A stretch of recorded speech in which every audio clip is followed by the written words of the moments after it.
Hello everyone, teach योद्धा की इस ऑनलाइन प्लेटफॉर्म पर आप सभी का स्वागत है। आज के इस सेशन में हमारे साथ मौजूद हैं कुंवर आदित्यनाथ सिंह, जो कि यूपी बीटीसी के अपने बैच के टॉपर भी रहे हैं। इन्होंने बीटीसी डैट लखनऊ से किया है और अभी इनके यूपी टेट में 150 में 141 मार्क्स आए हैं। इनसे हम इनकी फुल स्ट्रेटजी जानेंगे, किस तरीके से इन्होंने अपनी तैयारी करी है। सबसे पहले मैं इनसे ये जानना चाहूँगा कि इनके सब्जेक्ट वाइज कितने मार्क्स आ रहे हैं। जी, सबसे पहले तो मैं आपको धन्यवाद करना चाहूँगा कि आपने अपने प्लेटफॉर्म पे मुझे आमंत्रित किया और मैं अपने सब्जेक्ट वाइज मार्क्स बताऊँगा। मेरे सीडीपी में 30 में से 27 क्वेश्चन सही है, हिंदी में 30 में 29 सही है, इंग्लिश में 30 में 27 सही है, मैथ में 30/30 सही है और ईवीएस में 30 में 29 सही है। तो ओवरऑल EVS मेरे में भी आपके 30 में 29 नंबर हाँ, है। 30 बस में एक 29 नंबर कटा है, सिर्फ एक कटा बहुत है। अच्छे मार्क्स ईवीएस में भी हैं आपके और मैथ्स में फुल है। मैथ्स में फुल यानी मैथ्स में आपकी पकड़ है काफ़ी। देखिए, मैं मैथ्स तो यूपी टेट में काफ़ी बेसिक आता है और मैं आपको बताना चाहूँगा कि मैं टीचिंग करता हूँ, मतलब बच्चों को पढ़ाता हूँ, क्लास 10th लेवल के बच्चों को। अच्छा, तो मेरी अच्छा, वहाँ इससे से हाँ, बेसिक सही क्लियर बात है। अगर आप टीचिंग कर रहे हैं तो आपको काफ़ी हेल्प मिलता है। अगर आप कहीं पढ़ा रहे हैं तो आपके मैथ्स और साइंस तो बिल्कुल ही समझिए कि आपको रटा जाता है, कि आपके एग्जाम में बहुत हेल्पफुल ईवीएस में भी मुझे उसी वजह से मुझे काफ़ी फ़ायदा मिला।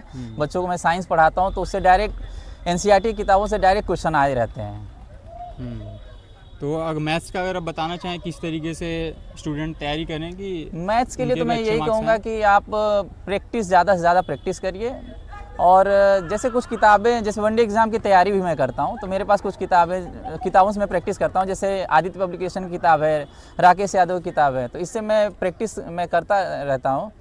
और आप प्रैक्टिस सेट किया करिए, जिससे ज़्यादा से ज़्यादा प्रैक्टिस करेंगे उतना आपका मैथ्स अच्छा होता चला जाएगा। तो अगर आप किसी कोचिंग तो छोड़िए, कोचिंग की तो वैसे ज़रूरत ही नहीं है। यदि आप बेसिक किताबें लगा ले रहे हैं या मैंने किसी आपको प्रैक्टिस सेट को सॉल्व कर ले रहे हैं तो वो मैथ्स बहुत तो एनफ है। हाँ, काफ़ी और अच्छा हो ही जाएगा। आप मेरा ये मानना है ना कि आप अगर 6, 7, 8 तक के बच्चों को अगर आप पढ़ा रहे हैं तो आपका कॉन्सेप्ट एकदम क्लियर हो जाएगा। और यूपी टेट काफ़ी बेसिक क्वेश्चंस पूछता है, तो मेरा मानना है कि आप बेसिक ही अपना पकड़ रखिए, उतने में आपका हो जाएगा। यूपी टेट में अगर आप तैयारी आपकी अच्छी है तो कहीं ना कहीं आपके सुपर टेट में भी अच्छे मार्क्स आएंगे और सुपर टेट में भी आपका सिलेक्शन बिल्कुल पक्का हो जाएगा, क्योंकि मैथ्स तो हाँ, और बेसिक तो यही रहता है सब जी। मैथ्स भी यही रहेगा, साइंस भी यही रहेगा, ईवीएस में जो साइंस का पोर्शन रहता है यही रहेगा। तो अगर आपके यूपी टेट में अच्छे मार्क्स आ रहे हैं, यूपी टेट की आपकी तैयारी बहुत अच्छी है, तो आपके सुपर टेट में भी बहुत मार्क्स अच्छे आएंगे।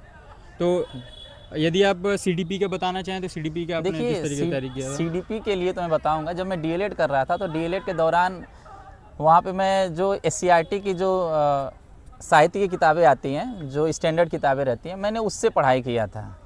तो उससे काफ़ी कॉन्सेप्ट क्लियर हुआ था। बाकी क्लासेस में अटेंड करता था और मैं अपना पूरा प्रशिक्षण पूरा मन से मैंने किया था, तो जिससे मैं काफ़ी इन्वॉल्व होकर किया था, तो मुझे काफ़ी जानकारी मिली थी। और मैं आपको बता दूं, इस बार का जो टेट का पेपर था ये सीटेट के पैटर्न का आया था।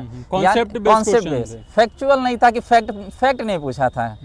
तो अगर आप टीचिंग से जुड़े हैं और आप शिक्षण प्रशिक्षण से अच्छे से जुड़े हैं, तो आप जब आंसर वहाँ पर देंगे तो एक आदर्श शिक्षक की तरह होकर देंगे और आपके दिमाग में एक बाल केंद्रित शिक्षा रहेगा। तो जब वो ध्यान में रख के आप जब आंसर देंगे ना, तो ज़्यादातर चांस रहेगा सही होगा।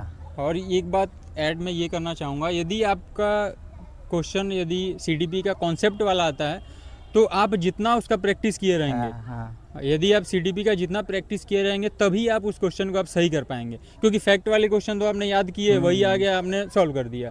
परंतु यदि कॉन्सेप्ट वाले क्वेश्चन आपको सॉल्व करना है, उसके लिए आपको ज़्यादा से ज़्यादा प्रैक्टिस करना रहता है। और यही इनको फ़ायदा मिला है, क्योंकि इन्होंने कॉन्सेप्ट बेस्ड क्वेश्चन तैयार किए थे, प्रैक्टिस बहुत अच्छी की थी, इस वजह से इनके सीडीपी में भी अच्छे मार्क्स हैं। एक चीज़ ऐड करना चाहूँगा इसमें। देखिए, जब भी आप आंसर दें सीडीपी के, तो कुछ की पॉइंट मैं बता रहा हूँ आपको। जैसे कि आप ऑप्शन देखिए, कौन सा ऑप्शन सबसे लॉन्ग है, कौन सा बड़ा ऑप्शन है। ज़्यादातर चांस रहता है अगर बड़ा ऑप्शन है तो वो सही होगा। ठीक, एक ये हो गया। दूसरा, आप आंसर में चारों ऑप्शन में देखिए, मैं जो कुछ शब्द बताने जा रहा हूँ, जैसे समावेशी शिक्षा, बाल केंद्रित शिक्षा, ठीक है, सृजनात्मकता, बाल विकास, मतलब ये शब्द जो मैं बताया हूँ ना 4-5, अगर ये शब्द अगर आपको दिख रहा है तो ज़्यादातर चांस है कि वही आंसर होगा।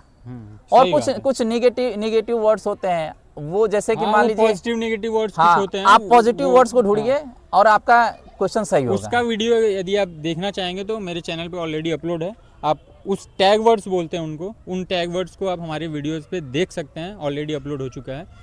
और सीडीपी का तो आपने बता दिया।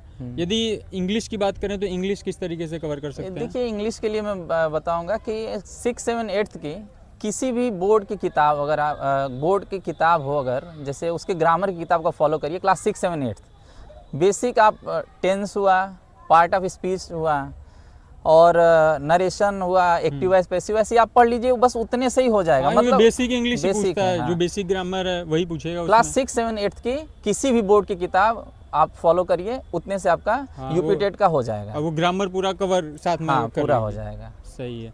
तो इंग्लिश का आप साथ में प्रैक्टिस, किसी भी बुक से प्रैक्टिस तो किसी भी बुक से कर सकते हैं। उसका तो ये नहीं कि ये बुक करें वो बुक करें, किसी भी बुक से प्रैक्टिस करिए, बेसिक आप स्ट्रॉन्ग करिए। तो स्कूल वाली किताबें जो होती हैं 6, 7, 8 की, उससे आप अपना बेसिक स्ट्रॉन्ग कर लीजिए और उसके बाद आप प्रैक्टिस किसी भी किताब से कर सकते हैं।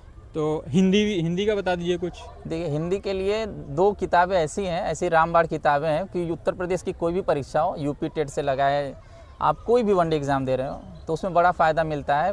पहली किताब है आदित्य पब्लिकेशन की किताब आती है, बहुत अच्छी किताब है। और दूसरा एक लूसेंट पब्लिकेशन की आती है हिंदी की किताब। आप ये 2 किताब में से कोई भी एक फॉलो कर लीजिए और आपके सारे एग्जाम जिसमें भी हिंदी आता है आपके सारे क्वेश्चन हो जाएंगे। मैंने यही दोनों किताब मैंने पढ़ रखा है। हिंदी के लिए तो ये बेस्ट किताबें हैं। हिंदी के लिए तो ईवीएस बचता है, ईवीएस की आपने कैसे तैयारी की? हाँ, मैं ईवीएस का बताऊंगा। ईवीएस को लेकर बच्चों को, मतलब जो भी मतलब एग्ज़ाम देने जाता है टेट में, तो सबको रहता है कि ईवीएस अच्छा हो जाए बस। तो मैं बता रहा हूँ आपको, ईवीएस के लिए मैंने सचिन एकेडमी के कुछ मैराथन क्लासेस मैंने देखा था और भी बताऊंगा। जैसे कि 10th तक की मैं टीचिंग करता हूँ, ये मैं बता ही चुका हूँ। तो उसमें टीचिंग से आपको काफ़ी बेनिफिट मिला है। मैं साइंस पढ़ाता हूँ बच्चों को। देखिए टीचिंग से काफ़ी बेनिफिट बच्चों को मैं साइंस पढ़ाता हूँ, तो मुझे वहाँ से काफ़ी फ़ायदा मिला। बायो के क्वेश्चंस जो आया था मैंने पढ़ा रखा था, तो मैंने आसानी से कर लिया।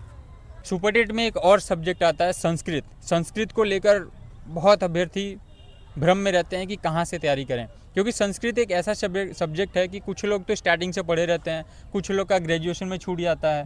तो उसको अगर आप तैयार करना चाहते हैं तो उसके लिए यदि आप कोई सजेशन दें तो किस तरीके से बच्चे तैयार कर सकते हैं? जब मैं शुरू किया था संस्कृत को मतलब पढ़ना, इधर जब सुपर टेट के लिए मैं पढ़ रहा हूँ, तो मुझे आपने थोड़ा संस्कृत पढ़ा ही नहीं था। हाँ, मैंने संस्कृत टेक्निकल बैकग्राउंड रहा है। टेट में भी मैंने संस्कृत नहीं लिया था। मेरा जो लैंग्वेज 2 था वो इंग्लिश था। लेकिन जब सुपर टेट के लिए मैं पढ़ना चालू किया हूँ तो मैंने उसमें देखा कि हिंदी के कुछ पोर्शन जैसे संधि और समास है, दोनों कॉमन है। वो संस्कृत में भी वैसे ही है जैसे हिंदी में है। और रहा कौन सा मैं किताब फॉलो कर रहा हूँ, तो संस्कृत गंगा की एक किताब आती है, आप उसको फॉलो कर सकते हैं। काफ़ी बेसिक से बेस्ट किताब है वो। आप सभी को इनकी स्ट्रेटजी अच्छी लगी होगी। और देखिए स्ट्रेटजी सबकी अलग अलग हो सकती है, परंतु जो मेन रिसोर्सेज होते हैं किस तरीके से हम लोग उनको फॉलो करें वो सबका सेम होता है। तो इस तरीके से आप अपनी तैयारी ज़ोर शोर से करते रहिए। और यदि किसी को यूपी टेट की भी प्रिपरेशन करनी है तो इस स्ट्रेटजी को फॉलो करके अपनी तैयारी कर सकता है। और सुपर टेट का एग्ज़ाम भी आने वाला है, तो उसके लिए भी आप सभी बिल्कुल ही दम लगा के तैयारी करिए, क्योंकि देखिए कंपटीशन बहुत तगड़ा होने वाला है इस बार।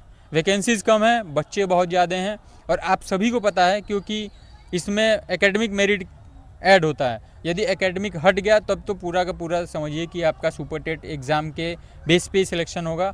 और यदि एकेडमिक मेरिट रहता है तब तो समझिए कि यदि जिनके एकेडमिक मेरिट कम है उनको लिए तो भाई फिर सुपर टेट में ज़्यादा से ज़्यादा स्कोर करना पड़ेगा। हाँ। तो आई होप कि आप सभी को ये वीडियो अच्छा लगा होगा। अच्छा लगा हो तो चैनल को सब्सक्राइब कर दें और वीडियो को लाइक ज़रूर कर दें। किसी भी प्रकार का यदि आपका कुछ डाउट है तो नीचे ईमेल आईडी भी दिया हुआ है, इंस्टाग्राम आईडी भी दिया हुआ है, आप वहाँ से जाकर क्वेश्चन पूछ सकते हैं। थैंक यू, धन्यवाद।